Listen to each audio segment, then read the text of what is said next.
Historias de un rescatista en el servicio forestal, parte 3. Una vez más, especificaré algunas cosas que son de la incumbencia de todos, para después pasar a las historias. Redactaré todo aquello que puedo recordar, así como las historias de mi amigo.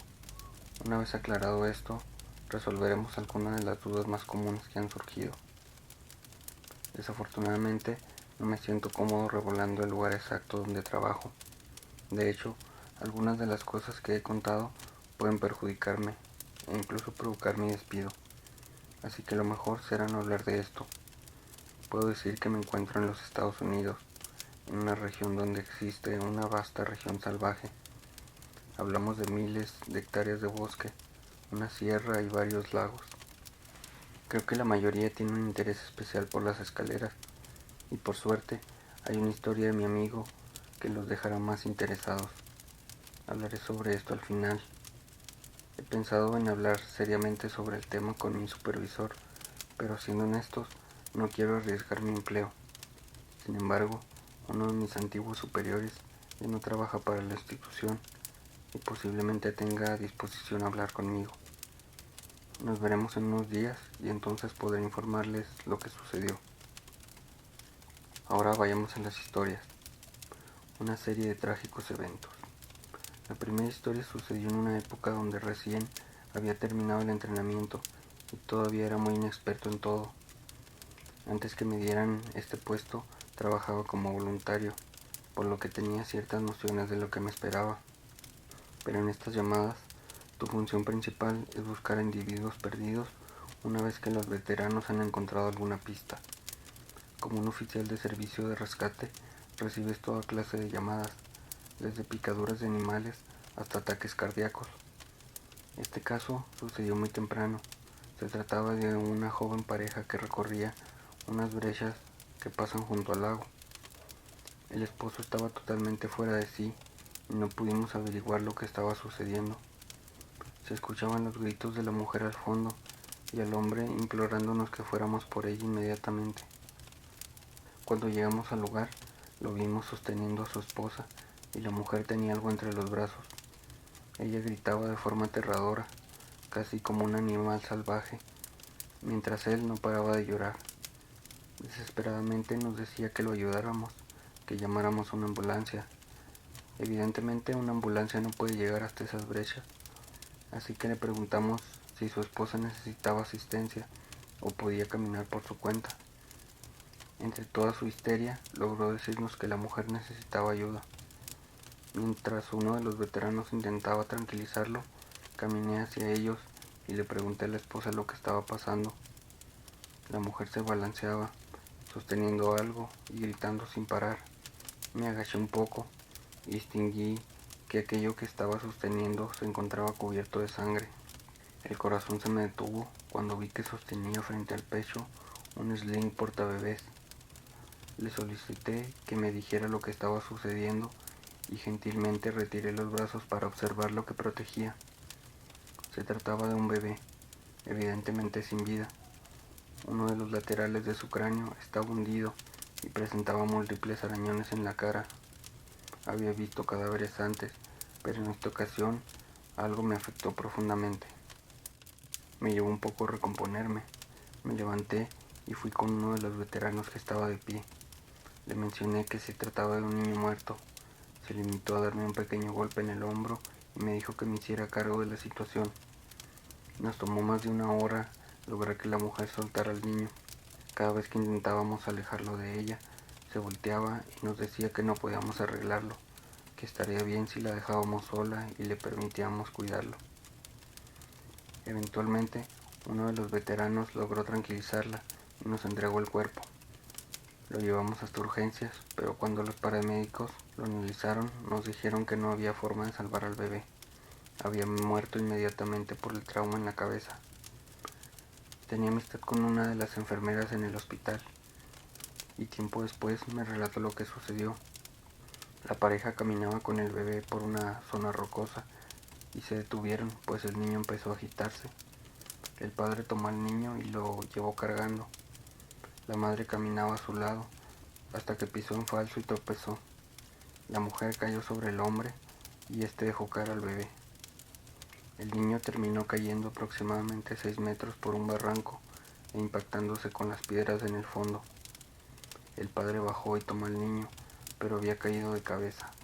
Hacía 3 meses que aquel niño había cumplido 1 año.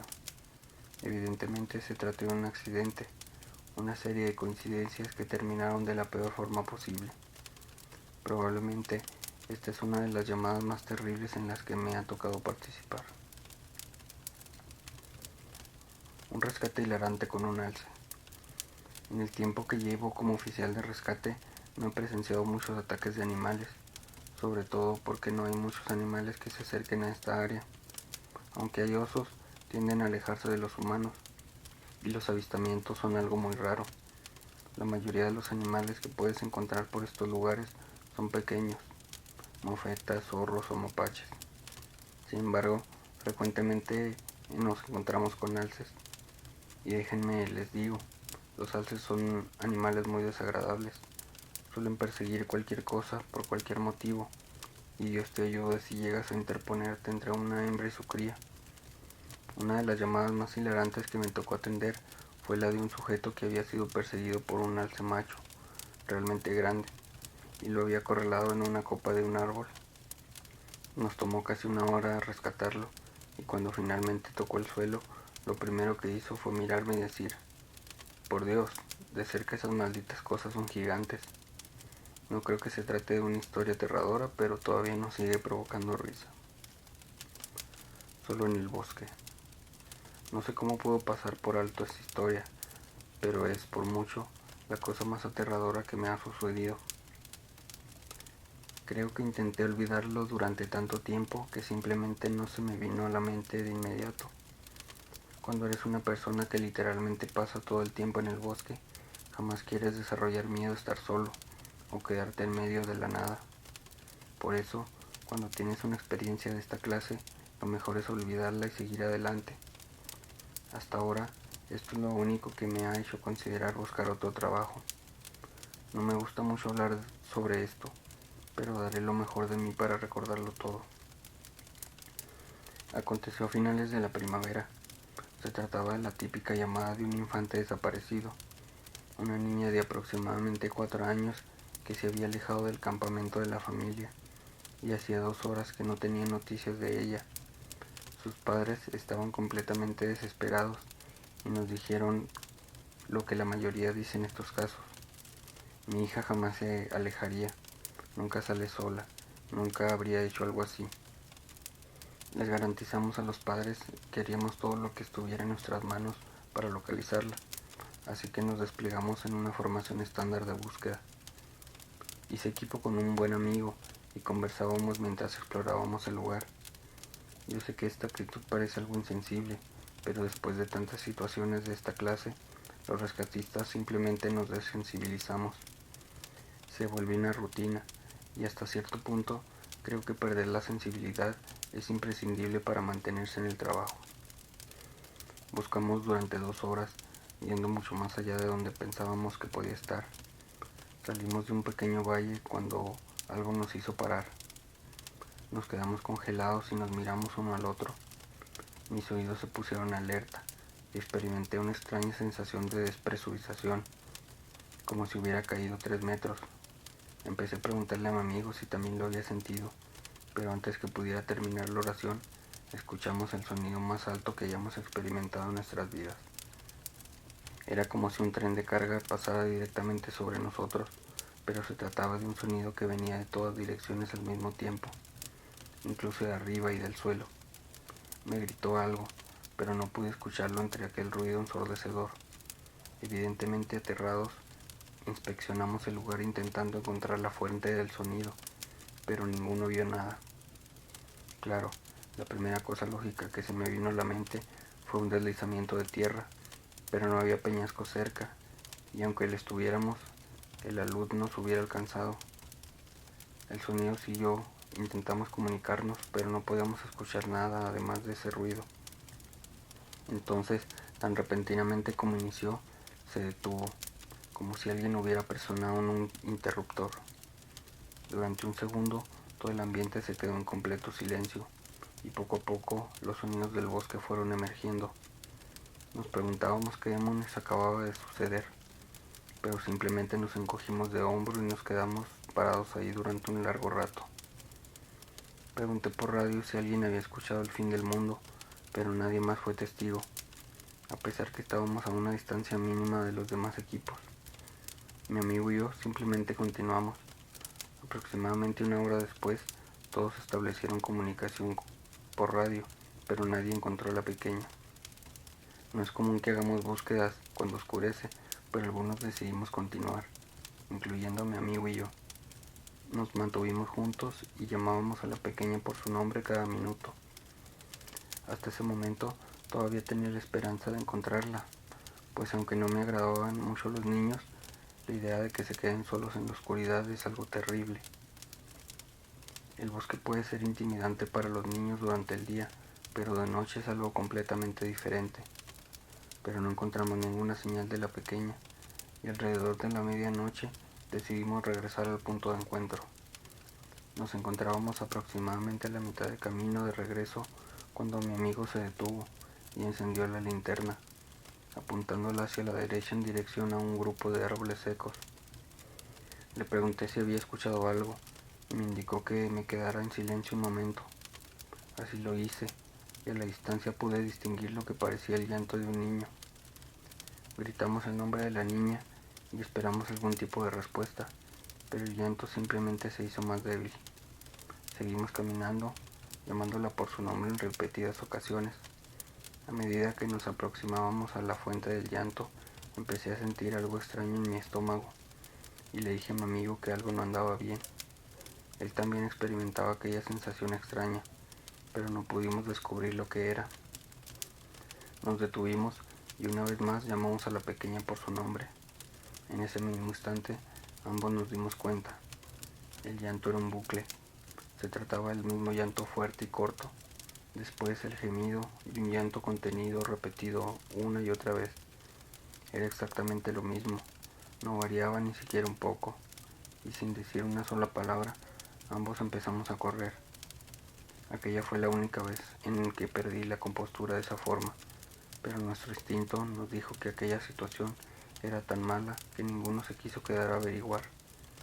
Cuando regresamos al punto de reunión, preguntamos si alguien más había escuchado algo extraño, pero nadie sabía lo que estábamos hablando. Esto parecería un anticlímax, pero aquella llamada me perturbó durante mucho tiempo. Sobre la niña jamás encontramos rastro alguno.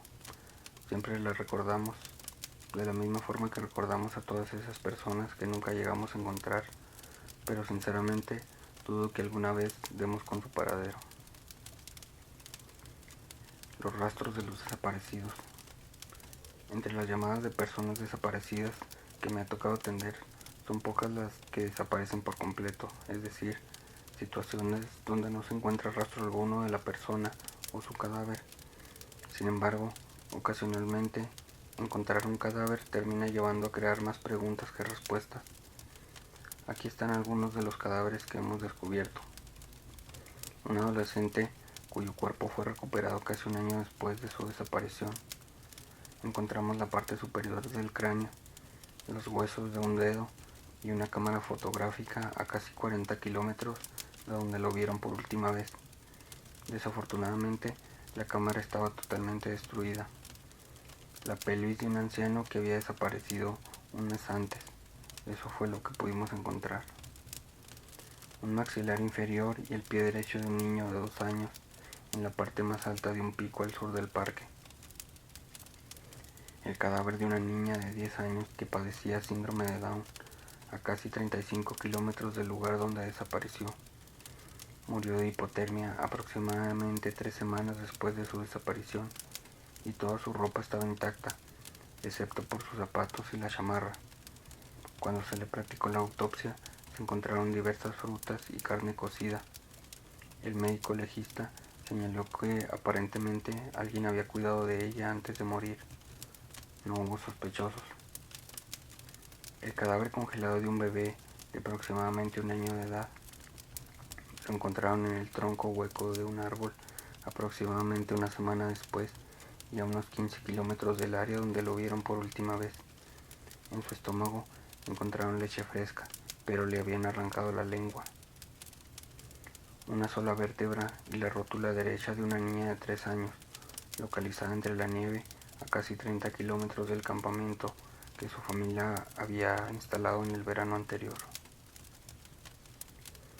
Ahora contaré una de las historias de mi amigo.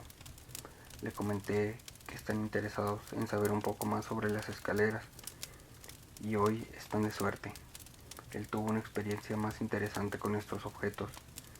Aunque no tengo una explicación lógica para su presencia en el bosque, ciertamente sabré más sobre esto. Este amigo trabajó como oficial de rescate durante aproximadamente 7 años, iniciando cuando todavía era muy joven y aún asistía a la universidad. Su primer encuentro con estas escaleras fue muy semejante al mío. Su instructor le indicó casi lo mismo que la mía. No te acerques, no las toques y no subas. Durante el primer año siguió estas indicaciones al pie de la letra, pero después de tanto tiempo en el bosque, su curiosidad aumentó y en una de las llamadas se separó del grupo de búsqueda y fue a una de estas escaleras. Se encontraba aproximadamente a 15 kilómetros del camino de donde una de las adolescentes había desaparecido y los perros seguían un rastro. Estaba solo, alejándose paulatinamente del grupo principal, cuando divisó un grupo de escaleras a la izquierda de una brecha. Parecían pertenecer a una casa nueva, pues estaban forradas con un tapete limpio y blanco. Me contó que al acercarse no sintió nada diferente, ni escuchó algún sonido extraño. Esperaba que algo malo le sucediera, que empezara a brotar sangre de los oídos, pero se sintió bien al lado de esta estructura y no percibió nada extraño.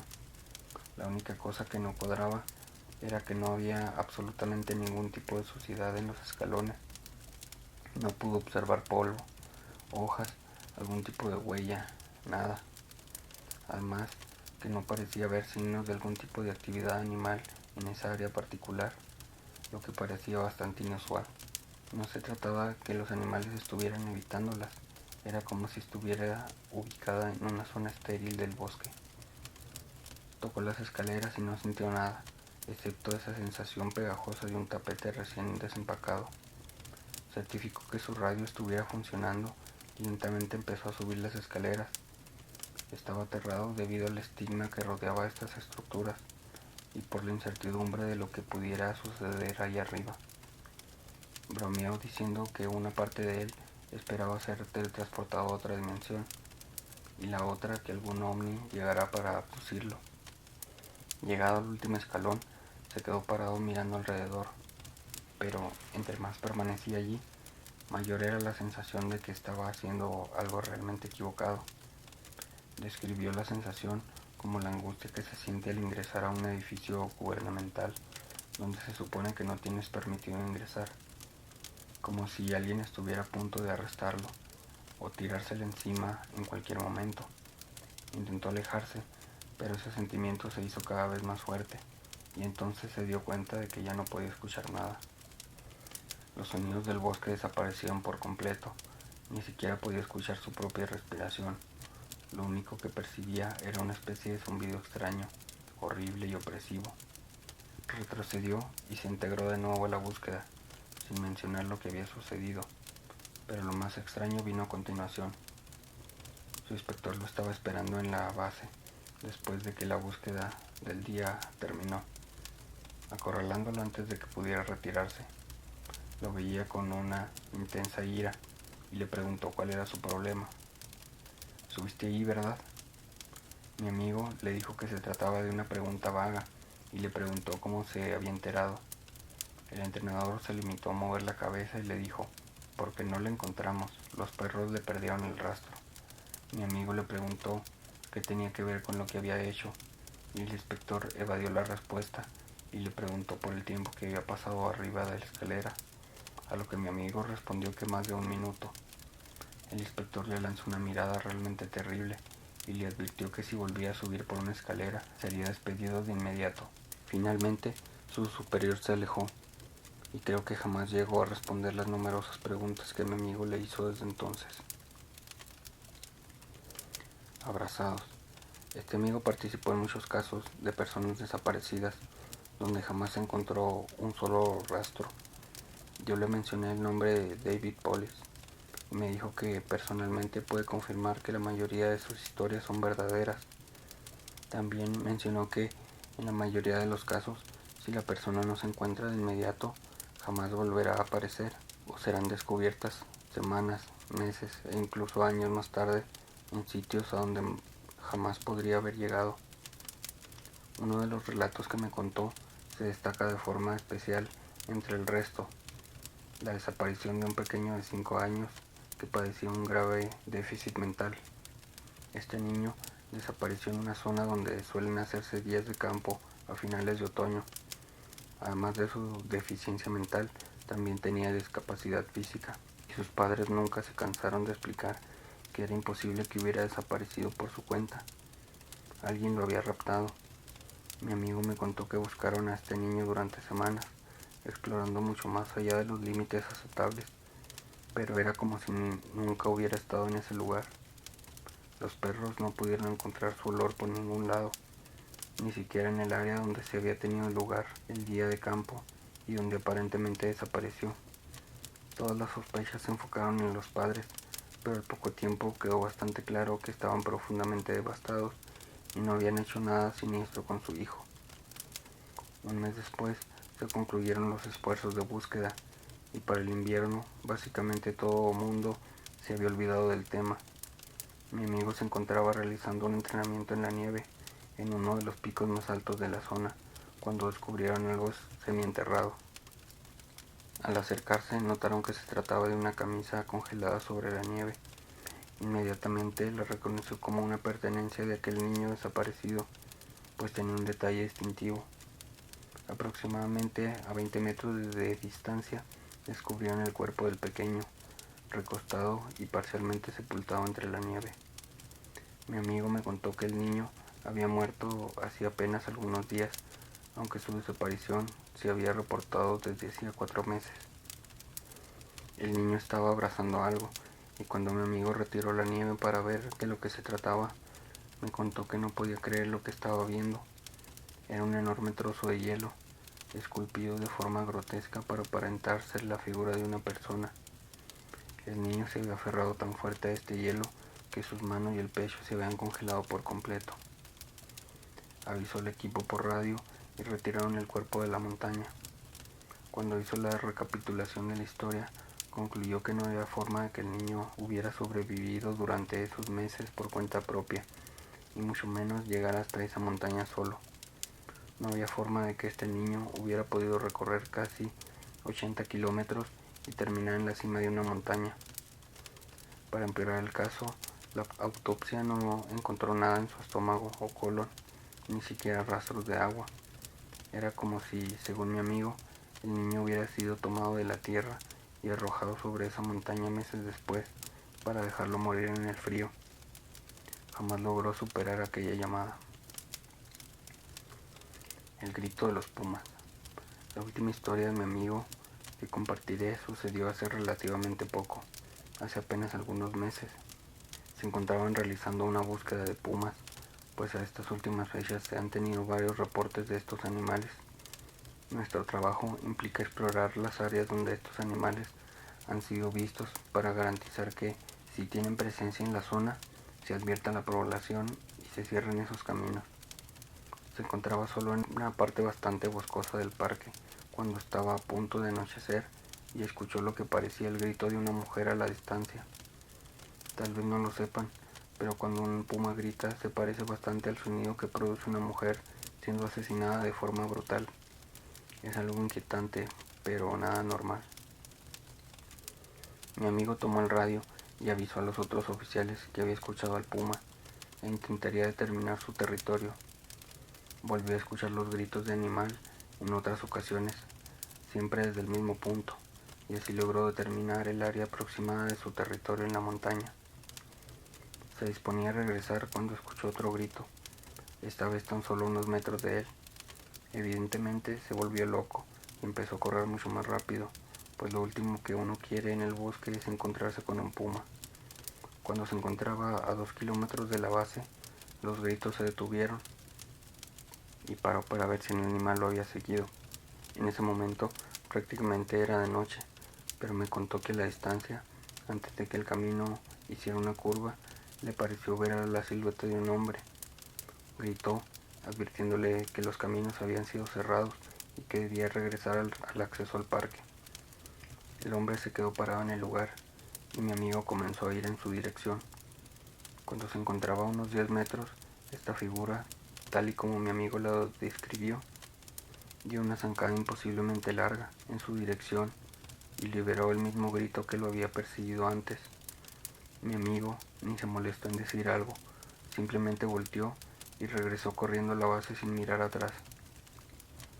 No le contó a nadie de esto, simplemente informó que había un puma en la zona y debían cerrar el área hasta que el animal fuera localizado. Dejaré esto aquí, pues ya se transformó en otro texto interminable. Mañana temprano iré a un entrenamiento anual, así que el próximo jueves espero traerles más historias. Me encontraré con varios instructores y amigos de otras épocas que tal vez tengan historias para compartir. Si quieres escuchar más cuentos de terror, suscríbete y comparte en tus redes sociales. Hasta luego.